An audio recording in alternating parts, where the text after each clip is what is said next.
You may remember from your previous studies a little bit about complex numbers. And in our previous studies, we talked about complex numbers and how they were useful in helping us solve quadratic equations when the solutions to those quadratic equations were not real numbers, but turns out that they were complex numbers or imaginary numbers. Well, it turns out that complex numbers aren't just useful in helping us solve quadratic equations. They also help us solve very complicated equations, and they're essential in quantum mechanics. They're very useful in modeling circular motion, modeling AC currents. They're used in circuit analysis and in many other areas of physics and engineering. So complex numbers are essential to mathematics and understanding our world. As a matter of fact, complex numbers have their own branch of mathematics called complex analysis. Many times when we're studying or learning a little bit about this complex number system, students ask, is there a way to graph complex numbers? And the answer to that is yes, but we don't use the same axis setup as we would if we were graphing in the Cartesian coordinate plane. In the Cartesian coordinate plane or in the rectangular system, we have an x-axis and a y-axis, and we plot points based on an ordered pair x comma y.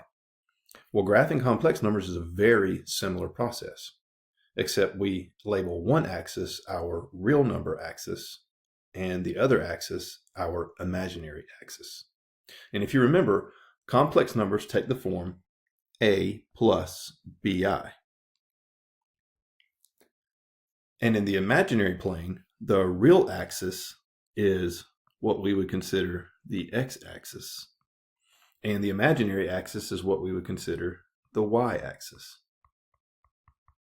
And we can graph points in the imaginary plane as ordered pairs a comma b, where a is the real number part of the complex number and the b is the imaginary part.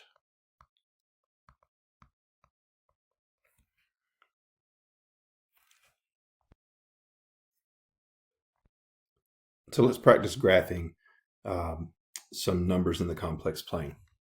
The first number we want to graph is the number z equals 6 plus 2i. Now, don't let this z confuse you. Z is just the variable that we use to represent a complex number. So you'll see z a lot when we're talking about complex numbers because we just use that variable to represent them. So let's graph 6 plus 2i.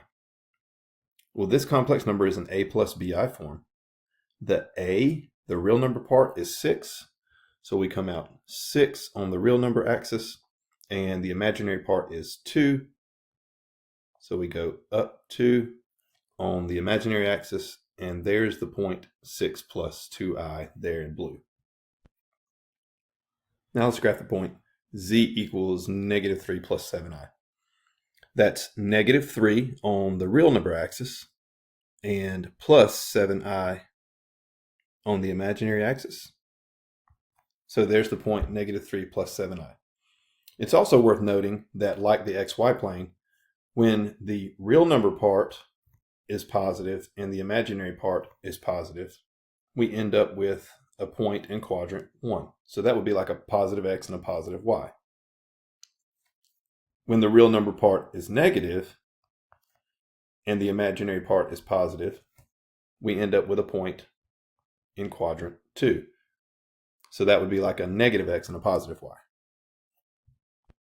Let's graph the point z equals negative 8.